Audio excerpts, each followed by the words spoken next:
Alright, here we go. The only way forward is to prove him innocent.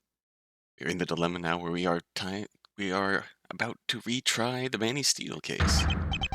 Right here, right now.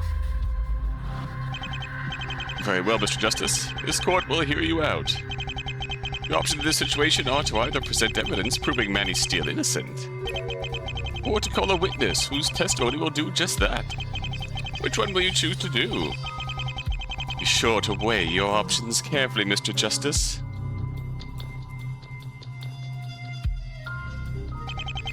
One wrong move at this point could cost you quite a bit.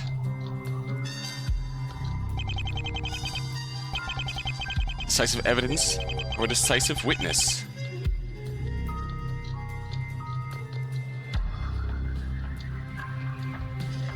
Which ones am I more likely to have? Time's up, Mr. Justice. This court needs an answer. What will you do to prove Manny Steele's innocence? We'll call a witness, of course. I believe our best course of action is to call a witness to the stand. We need a bit more than believing at this point, Mr. Justice. I expect you to have a good reason for whoever you are about to call to the stand. Understood, Your Honor. He and Gambit exhausted all possible options in yesterday's trial. But there is still someone we haven't fully gotten their side of the story from. Someone who should have intimate knowledge of what happened that day. Whenever you're ready, Mr. Justice. Please name the witness you will call to the stand. Manny himself, obviously. That's Manny Steele? Manny Steele is the only one who truly knows what his actions were that day. Whatever he claims to have or have not done, his account must be scrutinized. I promise you that if we get him on the stand, our cross-examination will reveal the truth. What are your thoughts on this, Mr. Edgeworth? There are a few questions I'd like to ask Manny Steele myself. He claims to have not followed the instructions given to him in the blackmail letter. If that really is the case, why did he then try to steal the files from my office? He was also seen in the prosecutor's office well beyond his usual working hours. He wasn't trying to steal from me. What exactly was he doing? I feel these questions must be answered before we can proceed. I see. How soon could you have Mr. Steele here? Given that Manny Steele is being held at the detention center as we speak, I can have him here in no less than 10 minutes. Given enough time for a recess, I suppose all we can do is be patient. Very well, let us wait patiently for Mr. Steele's timely arrival. Here we go. Witness, please state your name and occupation. Manny Steele, District Prosecutor. Oh, well, soon to be former one anyways. Jeez. Did this man exude any less energy? I feel completely exhausted even just looking at him. Mr. Steele, do you know the events that transpired during your trial? Yeah, Aiden wasn't supposed to, but he told me all about it. Corey was a cruel, heartless man who used any means to get the verdict he desires. In many ways, he was the very embodiment of this era everyone has been talking about. The dark age of the law, yeah. There's that phrase again. And even though Corey was a man I had no love for, I never wished this upon him. He didn't deserve death. Indeed, if the rumors surrounding Corey Rupture are true, that still does not justify taking the man's life. However, it doesn't answer the question of why I'm here. I was in police custody at the time of the murder, completely unrelated to the case. Vince has theorized that the larceny you had been charged with, and the murder of Corey Rupture that happened in this courthouse, were in fact committed by the same person. Well, what? The same person? A similar pulley to the one presented by Aiden Gambit was found in the vents above the crime scene. This one also made by Vera Misham. The person who ordered both pulleys must be the culprit of both crimes. The only missing piece of the puzzle is you. But me? As you said, you were in police custody at the time of the murder. Ergo, it's impossible for both crimes to be connected if you are the thief in question. So, we will ask you once again to clear the situation up. What were you doing on the night of the larceny? Mr. Steele, please, only you can clear this up. The truth your testimony holds may be the key to solving this case. I'm sorry, Mr. Justice. Oh, what? What's he doing? I'm trying to hide it for so long, but I can't hide it anymore. The truth is that it was me. I'm the one who robbed Mr. Edgeworth. What? What? Huh. Order. So you admit it then. You're the thief who stole from the chief prosecutor's office. Still want to know why?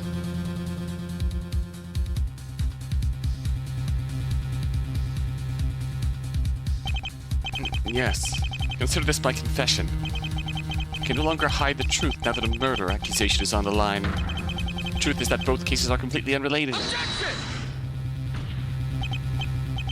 Mr. Steele, no. Please reconsider what you're saying.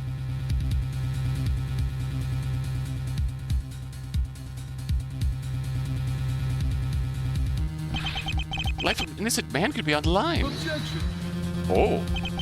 It's not my fault if you decided to base your entire argument on this one point. All I know is that I refused to take part in it. So yeah, I did it. Find me guilty. No, this is bad. Very bad. If Steele's confession is accepted, then that shoots my argument in the foot. As this is not your trial, it's not my place to accept your confession. That said, I'm sure my brother will appreciate your newfound honesty. Now then, it seems that matter has been cleared up. It seems the defense's arguments do not hold up under scrutiny. Therefore, if there are no more arguments, I would like to move to adjudication. Objection! Oh. Yes. I think I see now. Edgeworth? What's he doing? Well, what was that about? You were just about to win. Mr. Steele, with all due respect, be silent. What? Your Honor, if I may be so bold, I believe moving to adjudication may be hasty at this time. What do you mean, Mr. Edgeworth? It's true that Mr. Steele has confessed to the crime of larceny. However, are we merely content with leaving it there? It is our court's job to thoroughly examine every possibility, is it not? Therefore, the prosecution proposes we should examine this confession in detail. Excellent point, Mr. Edgeworth. What's Edgeworth helping me? It can't just be out of a need for it to be thorough. Unless, of course, he suspects something is wrong. Yeah, has to be it. He knows what Steele is saying can't be the truth. So then that means, if he's not really the thief, then he must be covering for someone. What do you mean by all this? I did it. That's all you need. Objection! Strike while the iron's hot. You're wrong, Mr. Steele. It's not enough. After all, new information demands a new testimony. And a new testimony demands a cross-examination. Okay, fine. I'm just trying to do the right thing, but you won't accept it. I'll make you accept it. No stone left unturned.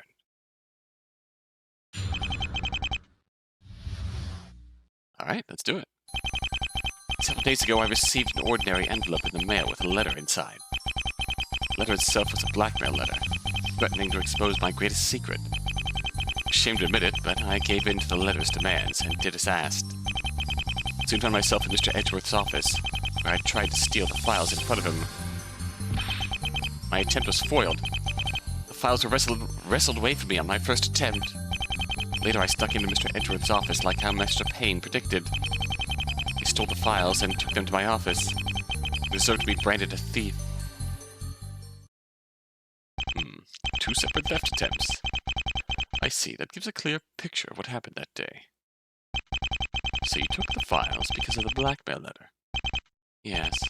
I'm sorry. I know I'm a terrible person. Objection! However, that directly contradicts with the testimony you gave during your trial.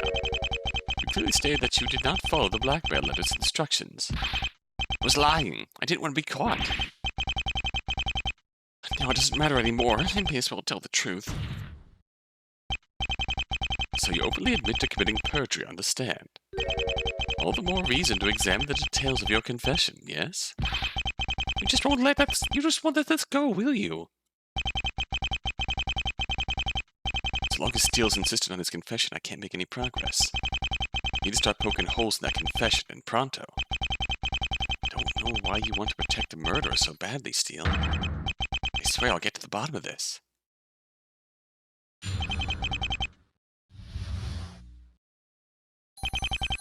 Alright.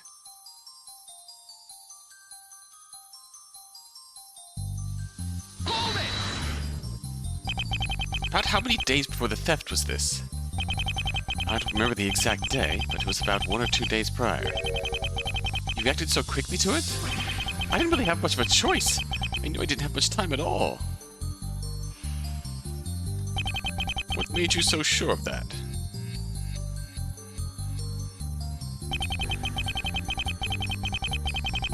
It's not as if the letter itself mentioned anything about a specific date.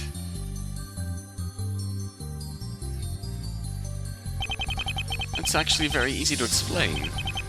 Simply because it's January. January? What's that have to do with anything?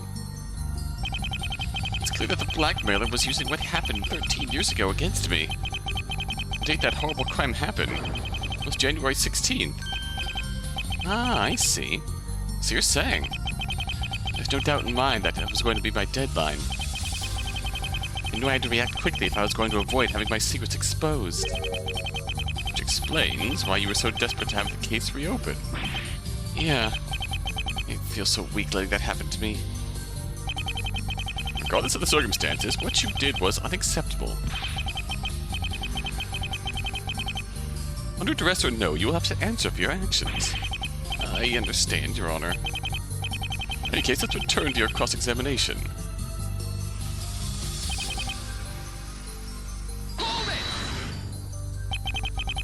Letter threatened to expose your greatest secret? What exactly is this secret of yours? Yes, well, about that. It's acting strange all of a sudden. Was that a question too personal? My secret. See, the thing is... Anytime this century, Mr. Steele. You are under oath, after all. Yes, truth is, it all has to do with that case, you see. That case? You mean the AS-10 incident? It's not really something I like talking about too often. See, it's well known that an assailant tried to kill young John. Yes, despite the fact that Mr. Rupture argued otherwise. The truth is, there's more to the story than that. There's a rumor that someone leaked John's location from the inside. You didn't. Of course I didn't! Who do you take me for? Still, the chief prosecutor at the time told everyone to keep this rumor a secret. But why? Isn't it obvious? Because it would make the prosecutor's office look bad. Oh. Also because if it got out, I might be the lead suspect. I was one of the few people privy to John's location, even if the rumors are untrue. Just being named as a suspect could ruin me. Power of public opinion. Still, I don't know. Kinda sounds like an excuse to me. After all, wouldn't he just be able to set the record straight? Not sure if I'm really getting the full story from him. Should I press further? Well, when you give me the choice to press further, I will. Actually, I have another question, Mr. Steele. This information was supposed to remain a secret. How did the blackmailer know about it? That is to say. Huh? There it is again. It's getting nervous. I don't know, okay? I'm not the blackmailer. I don't know how they found out. Mr. Steele, please, calm down. Look, all I know is the blackmailer had dirt on me, okay? I couldn't take any chances. I don't know how they learned all about my secret, nor do I know why all this happened. Why all this happened? Who leaked the info, or why he thought it was me? As far as I can tell, he's just grasping at straws. He?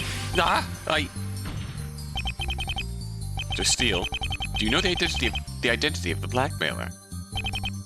No. Why, we got a single clue. He lied. The blackmailer didn't leave behind any clue to their identity, okay? I knew it. He's playing dumb. If he doesn't want to give me the truth on his own, I'll just drag it out. Mr. Steele, please add what you just said to your testimony.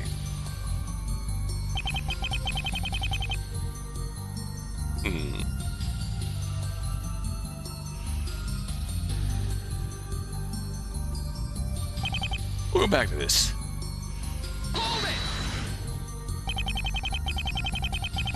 What exactly were these demands the letter gave? Well, I thought it would be pretty obvious, but I suppose I should give more details. The letter made it clear I wasn't to tell anyone about it. I was to do what I was told. Yes, the common tactic used in blackmail letters. Don't tell the police or else. I wonder why blackmail letters include that. It's already sort of implied. Fair. That's what I was actually supposed to do. Well, it's pretty much exactly what I did. I was to break into your office, Mr. Edgeworth, and steal the files for that incident. Then I was to take the files to a predetermined location and drop them off, no questions asked. A predetermined location? Where exactly? In the alleyway near Eldune's Doodles. In a trash can. Poor Eldune. Privy to blackmail. Then why did you not take the files there once you had them? Good question. I was tempted to, but then I remembered I should probably wait until after trash day. Yeah, unexpectedly smart of you. I didn't want all that hard work destroyed by putting the files there at the wrong time. Okay, I gotta give it to him. That's a pretty reasonable excuse. And however, it doesn't matter. The files were discovered in my office anyways. If I'd actually followed the instructions in the letter better, I'd have gotten away. I see. Hold on. I just imagined that, did I? Did he just say something odd? Good. The other option was better not, so, Mr. Steele, did I hear you right? You didn't follow the instructions of the letter well enough? Yeah. That led to me being caught. That means the letter itself came with instructions, is that right? Yeah? I guess that's what that would mean, yeah. You think it's important, Mr. Justice? If I'm not misinterpreting his words, then... Yes, Your Honor. His statement is very important. I request that Mr. Steele add this information to his testimony. Very well. Mr. Steele, please do as Mr. Justice asks. We'll come back to this. These all have fun, interesting statements to add.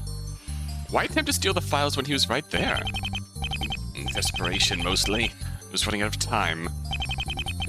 My instructions were to get the files. How I was to get them was never clarified. I find that a bit odd, actually. The blackmailer wanted to ensure their plan worked. Why not have a more detailed plan? My guess is they didn't visit the prosecutor's office much. Just because the demands were clear didn't mean they had any clue how I was supposed to do it. Kind of like a kidnapper demanding a family give them millions of dollars in ransom. You don't care about the methods, just the results. So, yeah, strolling in and trying to take it right there wasn't the smartest idea. I didn't care, I just wanted the nightmare to end. Oh, I just sort of rushed in without thinking, and, well, you know the rest. You know, Mr. Steele, it's quite ironic.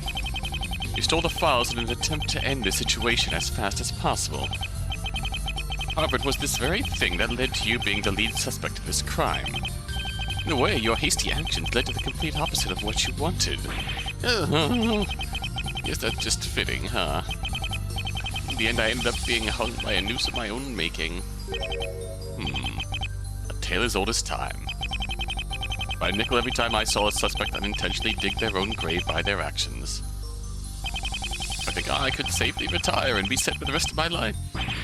Yeah, I definitely could have handled that smarter. Well, it doesn't matter. As I was saying, I was trying to steal the files.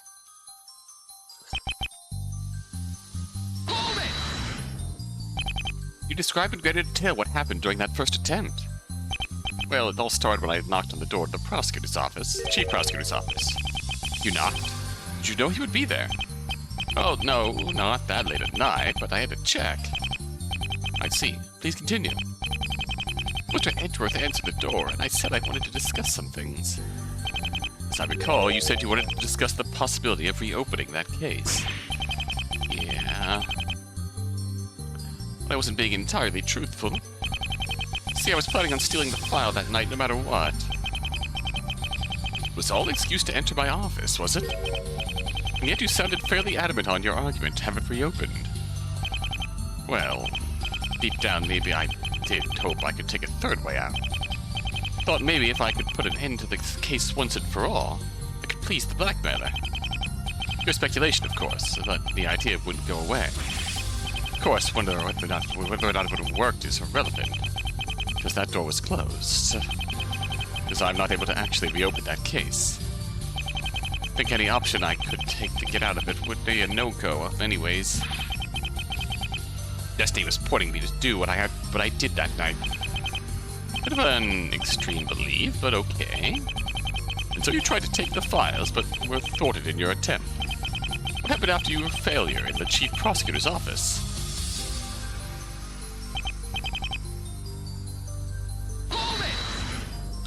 This part I am quite curious about. How exactly did Mr. Payne theorize you snuck into the office?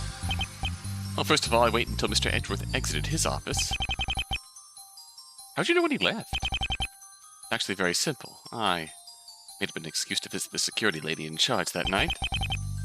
What exactly was that excuse? Well, actually, I had other affairs that I was meaning to get to. Some of which involving security clearances of certain people. I hadn't actually planned on doing it that night, but I figured it was a good enough excuse. In any case, I was discussing things with her, keeping an eye on the security camera. When I saw Mr. Edgeworth leaving his office, I seized my chance. Made a big show about having lost the key to my office. I asked her to open my office door using the master key. The door I took her to, however, was actually from Mr. Edgeworth's office. Mr. Edgeworth, is such a thing even possible? Such a thing has actually happened to me before, if you can believe it. Good old Portsman. Although I thought Mr. Gambit was able to show it actually was your door she opened. Oh, right. That, well, you see. She was just confused, that's gotta be it. The Payne even said as much when court convened the next day. There, does that clear everything up? If she knew it was Mr. Edgeworth's door, why did she let you in? Look, I don't know what Payne did behind the scenes, okay? Maybe he helped her realize what I did, or maybe she figured it out on her own. Clearly, though, she only came to the conclusion after the fact. Damn it. He managed to wriggle his way out to that question. Doesn't really matter anyways. No matter what she says, it doesn't change the facts.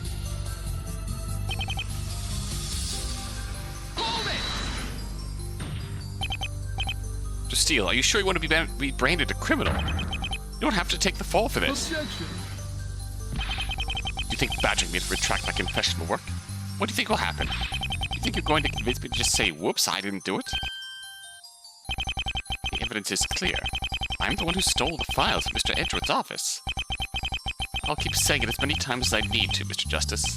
As I said, I don't care that you predicated your entire case around it. You'll just have to lie in that bed you've made it on your own time. As for me, however, I refuse to have my crimes laying on my conscience for all time.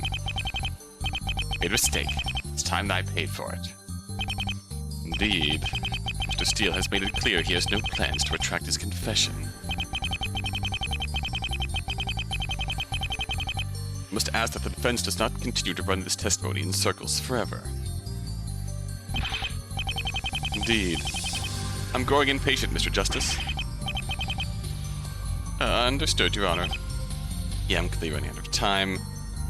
Better find a contradiction fast. Steele's confession may seem very detailed on the onset. The truth is, he's just saying a lot of words. He's not giving much detail. Perhaps he's purposely being vague in order to avoid saying something that doesn't line up. If I probe him for more information, he may slip up and say something he's not supposed to. It shouldn't be too hard. He doesn't seem to have much of a backbone. When he slips up, it's my time to strike. We got 2 bits of info from him.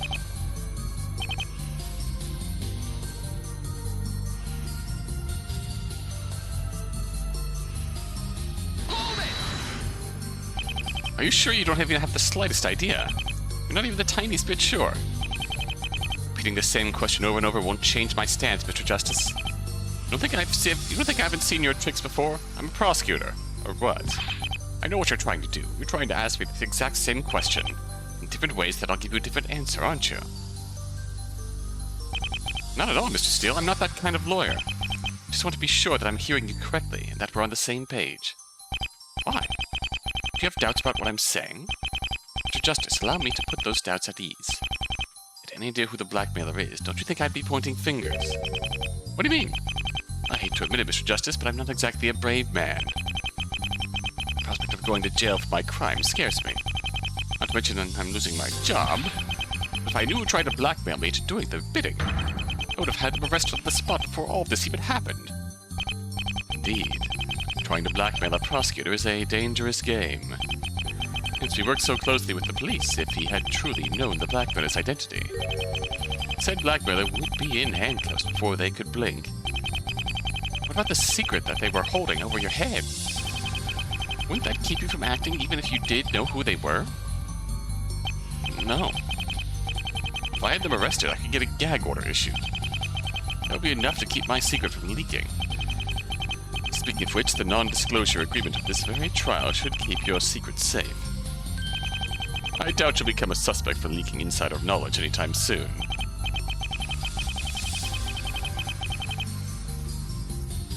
Yeah, only at the cost of being convicted of larceny. What a deal. Still, I'm not so sure he would have gone to the police, even if he did know.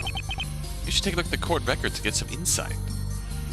So we're going to present the blackmail letter, I would admit. Let's see what we get from this first. If you didn't follow the letter's instructions clearly enough, don't you find it odd that you messed up with such clear instructions? You're forgetting to take human error into account, Mr. Justice. Not the instructions that were at fault, it was me.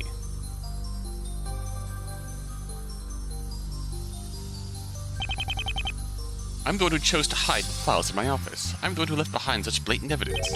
This goes to show that I can't do anything right. You could with the self-loathing? Making me feel depressed too.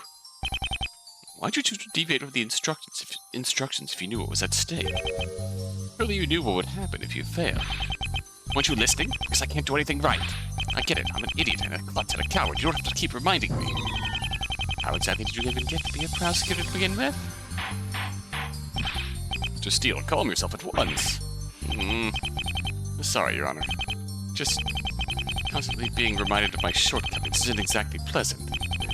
I understand that, Mr. Steele, but now is not the time to be hysterical.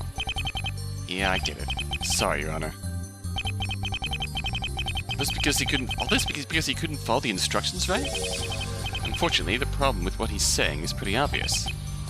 Alright. Give me the same piece of evidence for both statements.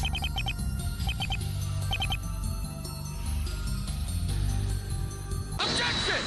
Blackmail letter in both places. It doesn't have instructions, but it has enough of a hint that Mandy would recognize, being the Spirit of Seething. Mr. Steele, I don't much appreciate you playing dumb. What are you talking about, Mr. Justice? Talking about the identity of your blackmailer. Are you sure you want to keep claiming they left no clues to their identity? Well, yeah. Why would they give away clues like that? Mr. Steele, you should know better. Your blackmailer left you plenty of clues. Indeed. Have you already forgotten the events of your own trial? Perhaps you should have been paying better attention at the time, Mr. Steele. See everything in the blackmail letter from that day's trial. It states right at the bottom that the blackmailer goes by the Spirit of Seething. Indeed, but that is not all. The letter in question also says that you saved the blackmailer's life. These two facts led Aiden and Gambit to make a conclusion about the blackmailer's true identity. Or that you seem to be trying to steer this trial away from. It won't work. The accusations against Jonathan Seething have already been made. Here we go. Order. Order the court. Indeed, the letter does seem to point to the idea of Jonathan Seething being the blackmailer. Now, hold on. Let's not jump to conclusions. There's no actual proof that John is the blackmailer, right? That's not the issue here, Mr. Steele. Uh-huh. The issue was that you stated you had no idea who the culprit could even be. However, the blackmail letter left several clues hinting toward John Seething having written it. And if you want to claim these are red herrings, they still point towards him regardless. Not to mention, Aiden and Gambit also pointed the finger toward John Seething during your trial. The idea should already be firmly planted in your mind. Therefore, the fact that you didn't even consider him strikes me as very suspicious, as if you're intentionally not considering him. Why'd you fail to mention the possibility of Seething being your blackmailer? Defense and prosecution made an excellent point. Please explain yourself, Mr. Steele. Because I refuse. What? Refuse to even entertain the possibility that John tried to blackmail me. It just makes no sense. There's no way at all. If you refuse to believe it, then why did you let Mr. Gambit make such an accusation? Because I trusted him. I thought he was going somewhere with his argument. I was desperately hoping he wouldn't accuse John, but I understood he had no choice. This time, I refused to let John take the blame. You have no actual proof he's the one who wrote that letter, and besides, there's one major problem in assuming that he did. Huh? Major problem? As the letter said, I saved John's life. I was on his side throughout the entire case. Maybe I did fail him, but I tried my best. He has nothing to hold against me. Besides, I trust him to know that I'm not the one who leaked his location to others. Now, that's the story you're sticking to, is it? Yeah. I'll repeat it as many times as I need to. John has no reason to blackmail me, not after I saved his life. Oh. This feeling. I know what this is. My bracelet is acting up. I knew it. Steele is hiding something. Something big. I can just perceive his tail. Oh shit. Get to the bottom of this. Now then, I just need to refocus for a bit. Your Honor, may I interrupt for a bit? Yes, Mr. Wright? What do you need to say?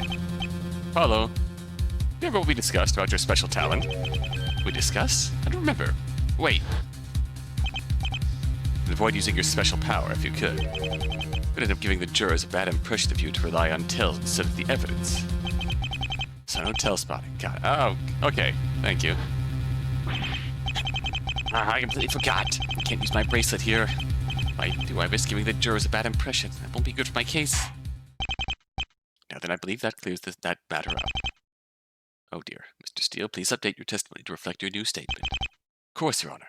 God, I can't let him get away now. No, he's lying. If I can't perceive his tail, they'll just plug all the holes back up. Just to keep it up until he can't fill those holes anymore.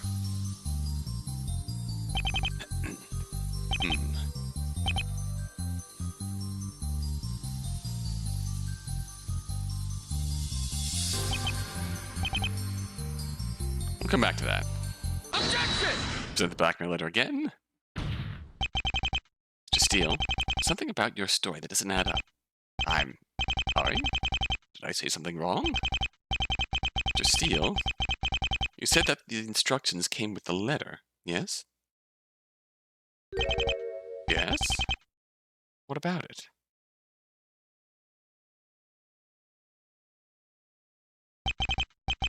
Mr. Steele, if that's really is the case, where are the instructions now?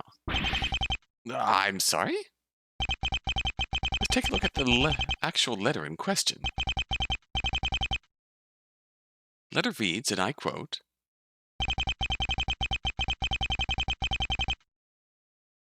"Further instructions will be sent, bearing the same signature."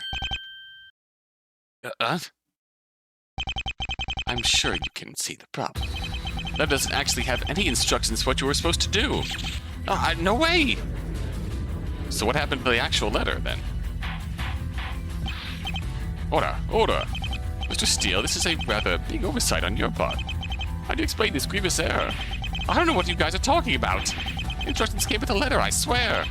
If it's just lying, he must be hiding the instructions for the court. I think not, Mr. Steele. I'm the one who gave the defense that evidence. Well, what? You did? I can assure you the blackmail letter I gave him did not have those instructions. And if they did, the contradiction would still exist. After all, the letter did specify that the instructions would come later. Ergo, the contradiction that you received the instructions at the same time as your letter remains. About it, Steele. Care to explain your mistake? That is... Huh. Got him on the ropes now. Famous last words. Wait, hold on. I can explain this. I swear I just forgot something. Get it right this time. Mr. Steele, we would prefer to hear an accurate testimony from the beginning.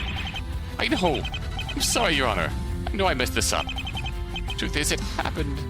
Like I said in the letter, the instructions arrived a few days later. Then why were you so convinced earlier that they arrived with the letter? Because I'm a screw-up, okay? What does it matter?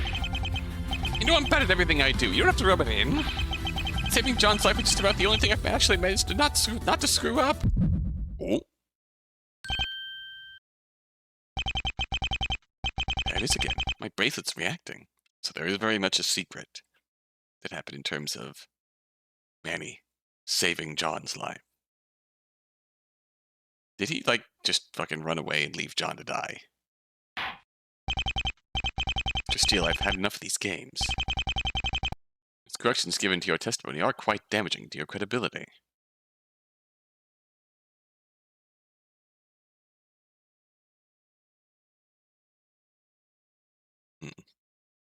You may have kept my body safe. Your actions have forever tainted my soul. Or did he? Maybe he did save John's life, but completely failed to. It's the outcome of the trial afterwards that he couldn't prevent. That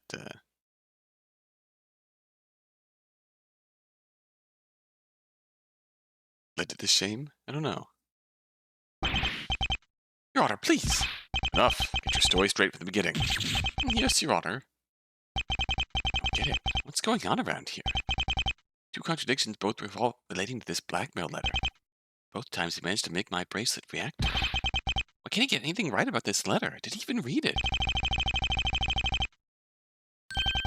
Hold on a minute. Did he even read this? I was just getting cross with him, but what if that's actually the big issue here?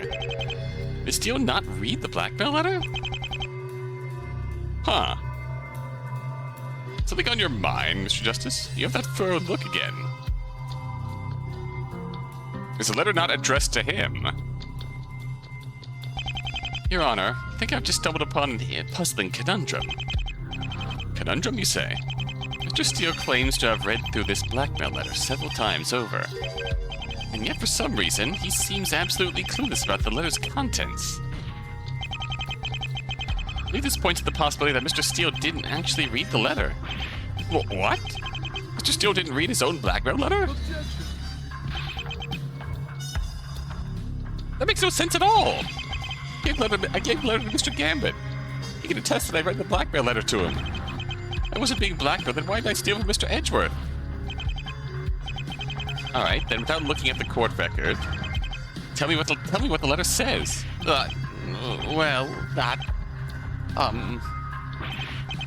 you know, the Spirit of Seething, and, that is, can't believe it. I was right. He didn't actually read it. Mr. Justice, if you're adamant that the witness did not read the blackmail letter, what does it mean? And why, pray tell, is he so adamant about the fact that he was blackmailed? He was blackmailed by proxy through the actual recipient of this letter. Alright, let's think this through. Why did Steele say he was being blackmailed? Our case here... It helps his case. He wasn't lying about that, yeah. Even now, after it's been made clear that Mr. Steele didn't read the blackmail letter, he still sticks by his story that he was being blackmailed. I do not believe he would stick by this claim if it wasn't true. Mr. Justice, I don't understand. Mr. Steele was being blackmailed, but he did not read the blackmail letter itself? How did he know he was being blackmailed then? Furthermore, how did he know what his instructions were without the letter? Those are excellent points. Which is why this was such a confusing conundrum. This is a neat twist to this. Yes, I see now what you mean by that, Mr. Justice. Even just thinking about it is making my head spin. Complete and total paradox. He claims to have been blackmailed by someone. And yet he wouldn't have known that, without having read the blackmail letter itself. Solving this paradox is the only thing that will move this case forward. Only I could perceive his tell. That would make things so much easier. Mr. Justice, I'll give you the same advice I gave Mr. Gambit during Mr. Steele's trial. If you have any idea how to solve this issue, then now is not the time to hold back. You must throw caution to the wind and do whatever you can to find the truth. Edgeworth. He's right, of course. If I hold back, then this case is as good as lost. After all, I already see the issue. John has no reason to blackmail me, not after I saved his life. Saving John's life is just about the only thing in my life I've actually managed to not screw up. And now I can't help but notice it. I can't help but see his tell. Every time he gets defensive, clenches his fist tightly. Edgeworth is right. Can't hold back now. I want the truth. I won't let them with the jury things get in the way of... Uh-oh. Can perceive? Can't perceive the truth. I can still connect the dots. Both these statements make my bracelets react. Something in them must have done that. They share in common must be the reason for that. Okay. John has no reason. Continue.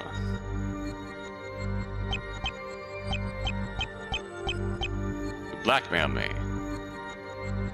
Continue. Not after I saved his life.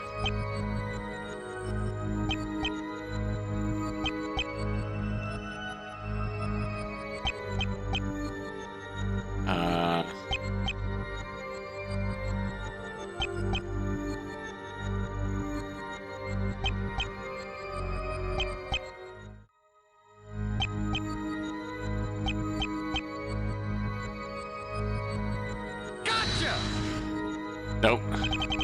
Just Steele, there was an interesting connection between some things you said earlier. Oh, and pray tell, what exactly is this connection? Well, you see... I knew it, just stalling for more time. I don't actually know the answer, so you're just bluffing to see how I'll react. Would you just let him get away with it, Your Honor? Naturally, I would not. My patience runs thin, Mr. Justice. I want answers. Do not waste more time. On a pile, you have to do better. There's a reason my bracelet was reacting to Steele earlier in the trial. Reason might help to explain why he's so clueless about what's written on the letter. What they have in common.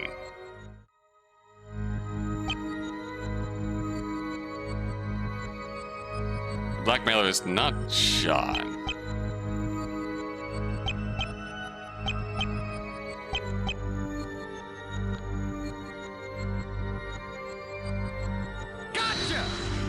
False.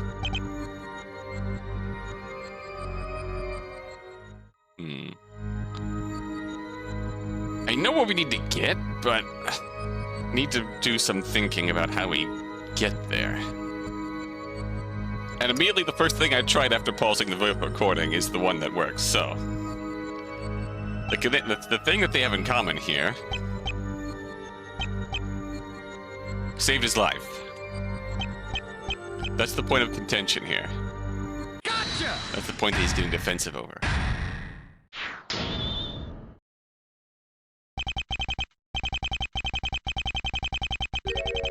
Mr. Steele, I can't help but notice you get defensive when a certain subject is brought up.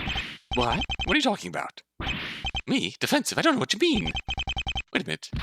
I know what you're doing, Justice. I'm familiar with your tricks. I know you keep going on about nervous twitches. You're going to use such flimsy arguments in a trial as important as this, Justice? Ever mentioned anything about a twitch, Mr. Steele? Huh? I've trained myself to pick up on any witness's nervous habits, any subtle movements, twitch movements, or any signs of nervousness. Forgotten that a tell doesn't always have to be something you see. Nervous habit can be far more abstract, a pattern of speech, an emotional reaction. Mr. Steele has a nervous twitch, there's no doubt about that. I'm not allowed to see it, and I will still find a way to catch him out. It happened after the contradictions in your testimony was pointed out to you. John has no reason to blackmail me, not after I saved his life. That was the first time you got defensive, Mr. Steele. You said something then. The second time. Saving John's life is just about the only thing I've actually managed not to screw up. Said it again. Did you catch it, Mr. Steele? Because I did. Every time you get defensive, you keep mentioning that you saved John Seething's life. Question is, Mr. Steele, why? Why do you keep bringing up the fact that you saved John Seething? Why do you feel the need to convince us that you did that? Is there something you're not trying to hide about the incident where you saved him? What's it matter, huh? What's me saving John have to do with this trial? Getting defensive again, Mr. Steele. If you want to see some evidence, then I will show it to you. Very well. Alright, you show the court your evidence. My patience grows thin. I would like concrete answers this time. Understood, Your Honor. Steele's getting defensive about saving John Seething's life for a reason. Let's tie back somehow to what he was talking about in his testimony.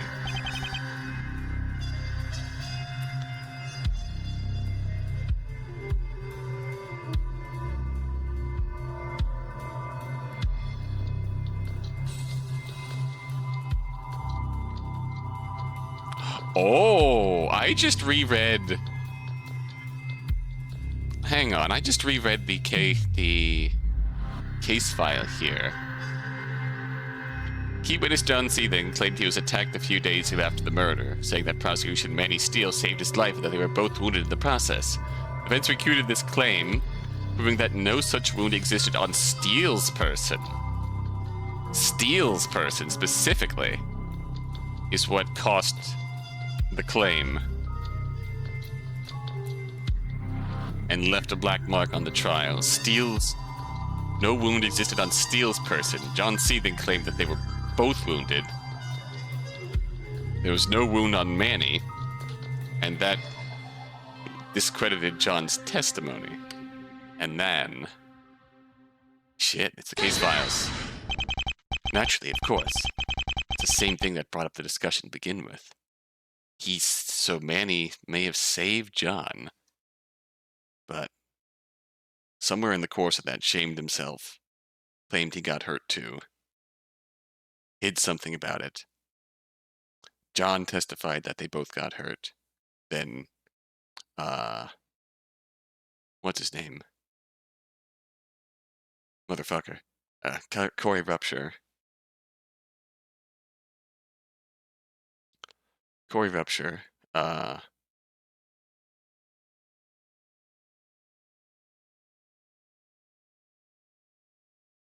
Brought this up.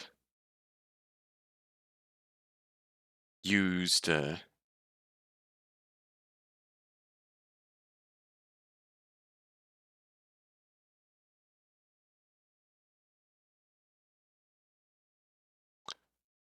whatever false claim that,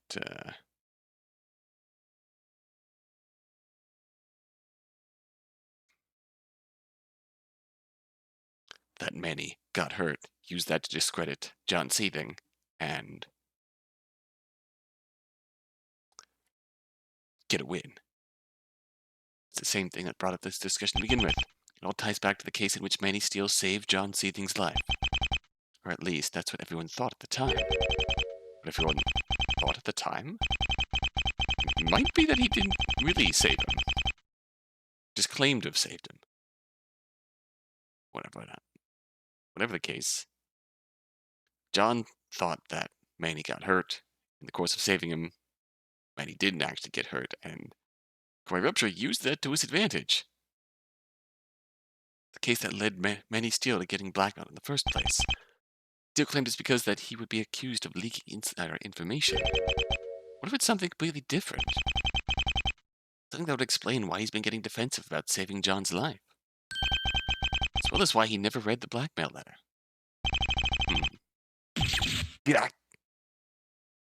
Mr. Justice, you can't seriously be implying. I'm about to say sounds crazy, but it's the only explanation.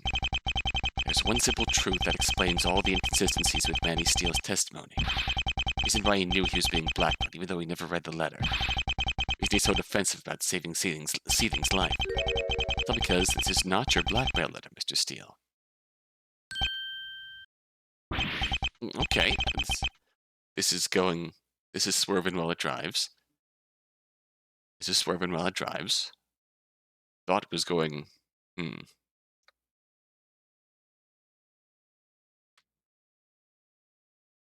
thought we were circling away from that for a minute, but we're circling back to this.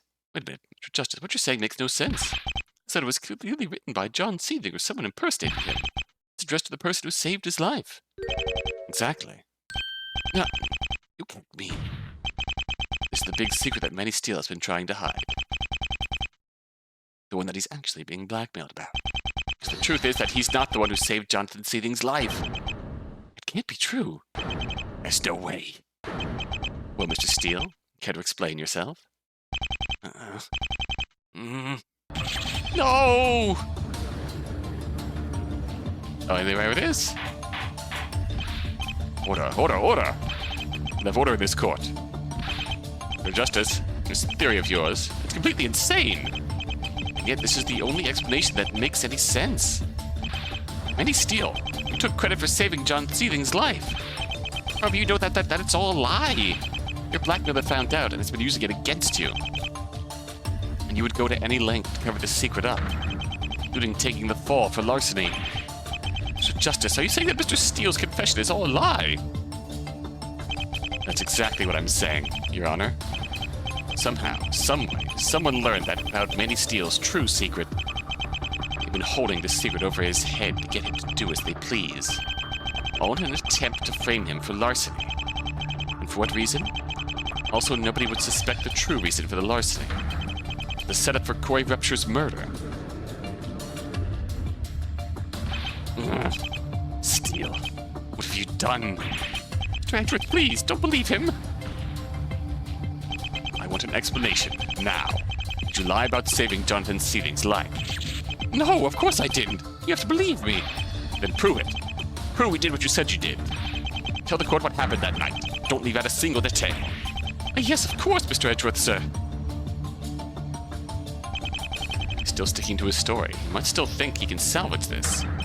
Let's have to knock everything down in one fell swoop. This is going to be interesting. On fateful night, I learned of a plot against John's life and decided to take action. I knew I had to rush to where John was being kept in its protection immediately. There I saw a man in full black clothing holding John at gunpoint. Nothing out of the assailant's hands and carried John out of there as fast as I could. Even John testified that I saved him. You have to know that I'm not lying. His testimony doesn't seem to contradict with the evidence presented so far. See? I told you I'm not lying. It's all a trick to get you to doubt my credibility. Don't trust him. Calm down, Mr. Steele. Just take it easy.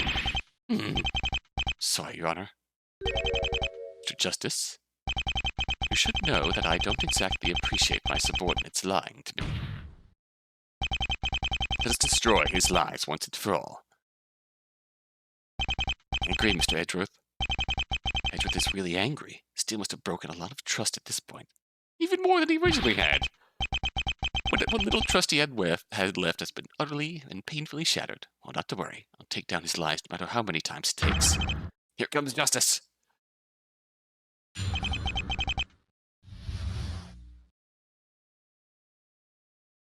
Alright, bet.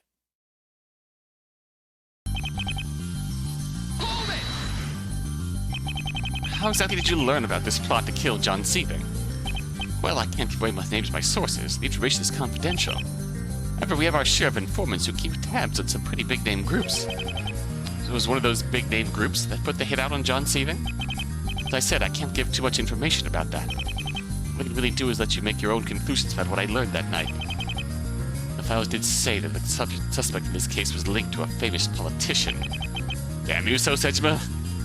I wonder if that politician was secretly corresponding with one of these groups. You have to go into detail about that, though.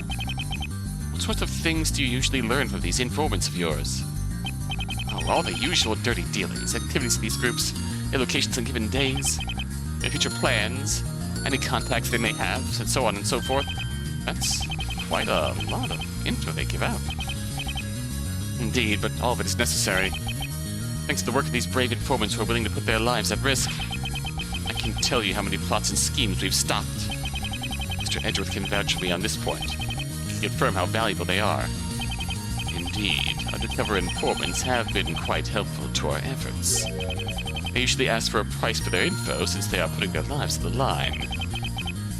They have been used to take down infamous crime lords and their underlings. That line of work does seem a tad shady for me. It's treading the line towards vigilantism. But so long as they are not hurting anyone, I suppose it's worth keeping our streets safe. In any case, this court accepts this as a valid explanation for how you learned the plot. Yeah, I seem pretty well prepared for that question. Guess I'll have to try attacking this problem from a different angle. Alright, please continue your testimony, Mr. Steele. I like this Allegro. This is the first time we've heard this version. So you left immediately once you got the info you needed. Yes, I knew there was no time to spare. John's life was on the line. I wasn't going to play games by stalling. Did you know it was specifically John Seething who needed your help? Yes. You mentioned him by name. That was all I needed.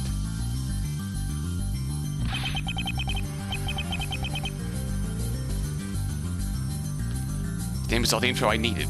I knew I had to rush there right away. So you knew John was there beforehand? Naturally. I was the lead prosecutor on the case, after all. I was the one in charge of keeping him safe. If anything happened to him, it'd be my head on a platter. That means you have a clear motive to be lying about your actions that night. And taking care of those who are your responsibility would have you charged with negligence. Are you gonna back up what I'm saying with evidence, huh? Claim that I'm lying about what I did, then prove it. Prove it! Mr. Steele, calm your outbursts. Sorry, Your Honor. In any case, the witness's argument still stands. Unless it can be definitively proven that he lied about saving John Seething, then the defense should stop arguing hypothetical motives. Yeah, I should have guessed that would turn out poorly. Still, I wonder, is it possible Steele didn't go there that night? He really is lying. He may not have even attempted to save John in the first place. Do I risk pressing the matter further, or should I hold back? Save, but not now. No, I should just hold off for now. In any case, I would ask the witness continue his testimony.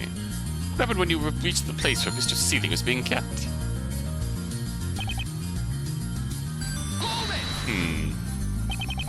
Did you manage to get a look at the assailant's face?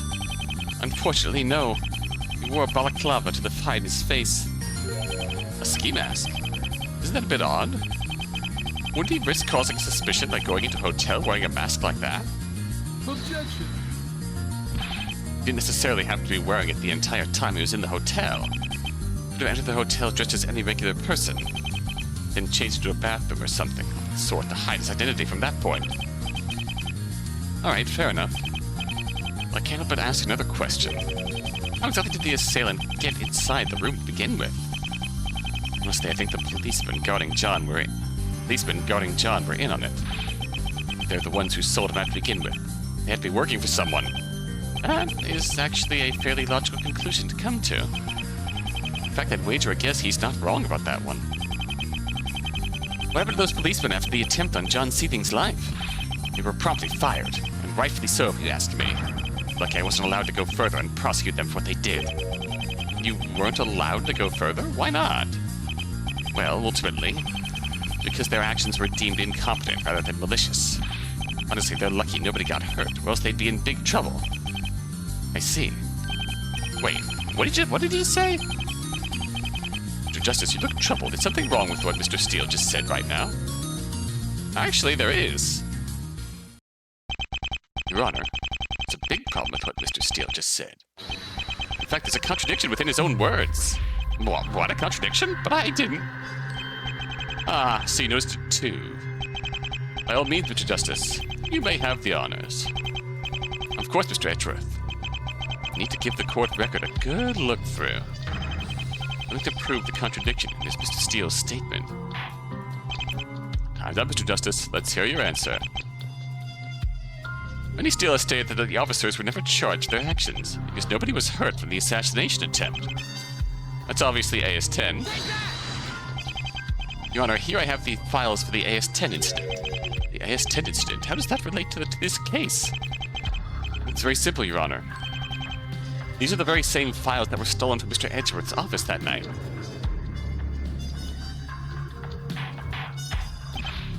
Order, I see. That incident was called the AS-10 incident.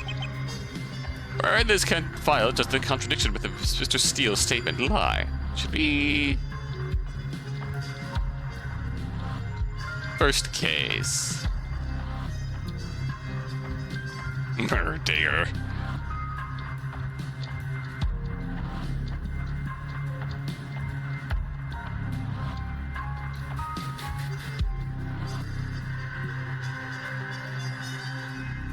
While I'm looking at this page again and groaning internally over Murder and his daughter, Sia Dare, I feel like Mur's wife would be named Bea. B-E-A. Be a dear. Be a dear and fetch me a beer from the fridge, honey. And so on and so forth. Alas, it is the case summary, because that's where it mentions the people getting hurt. It's all right here, in the page labeled Case Summary. Here the story corroborates that John Seething was indeed attacked on that day. Problem is what Seething himself said during the trial. What's his own testimony? Indeed, John Seething testified that he survived the encounter. Both he and his savior were wounded in the process. Indeed. Mr. Steele testified that nobody was hurt at all. Yes, that is quite the issue. Objection. You thought you had me, didn't you? Well, you're wrong. There's one part you're conveniently forgetting. One part? Would you explain what that is, Mr. Steele? Simple. Just read what else is on that page. Let's see here. Vance refuted this claim, proving that no such wound existed on Steele's person. Ah, I see. You understand the defense's lies now, Your Honor. But they twist the truth. It's true that John testified that both he and I were hurt during the attack. There's no proof that anyone suffered any wounds in the slightest. No! On your person, that is. Which would still be entirely true if you weren't the one who saved him. Order, order! Fortunately, the defense's contradiction doesn't hold water. Jonathan Seething's testimony was called into question that day. It alone cannot be used to question many Steele's claims. Now, come on, I was so close. Objection.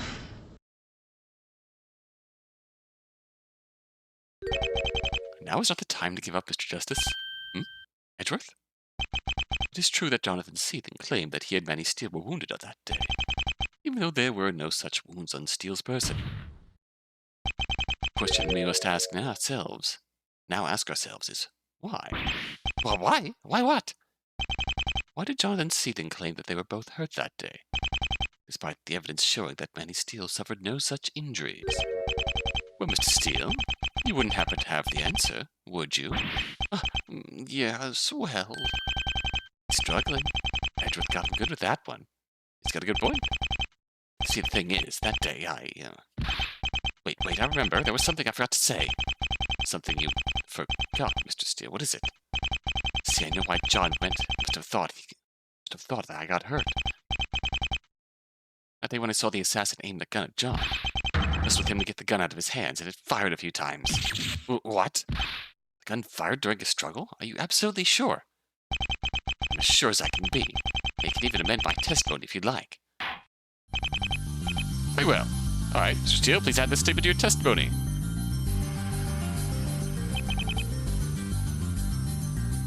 Very interesting indeed. This feels like a good point in time to leave off here.